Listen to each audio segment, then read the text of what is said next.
అస్సలాము అలైకుం రెహమతుల్లాహి వబర్కాతు. పొరుగువారి హక్కు మనపై ఉంది.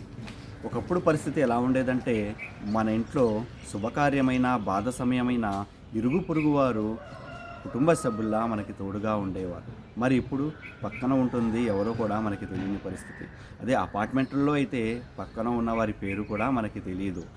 కానీ ప్రవక్త ముహమ్మద్ రసూలుల్లాహ్ సల్లల్లాహు అలైహి వసల్లం వారు ఇలా తెలియజేశారు, నీవు మాత్రం కడుపు నిండా భుజించి నీ పొరుగువారు ఆకలితో పడుకున్నట్లయితే నువ్వు నిజమైన ముస్లిం కాజాలవు అని అన్నారు.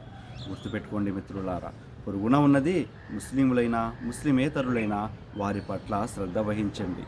పొరుగున ఉన్నవారు కష్టాలలో ఉంటే వారిని గుర్తించాలి. నిజమైన విశ్వాసి పొరుగువారికి హాని చేయడు కాబట్టి మన ద్వారా వారికి ఏదైనా కష్టం కలుగుతుందేమో గుర్తించాలి. మన టీవీ సౌండ్ అధికంగా ఉండటం, మన ఏసీ యొక్క అధిక శబ్దం ఉండటం, అలాగే మన ఇంటి నుంచి వెళ్ళిన చెత్త వారి ఇంట్లోకి ప్రవేశించడం, ఇవన్నీ దృష్టిలో పెట్టుకుని తగిన జాగ్రత్తలు తీసుకోవాలి.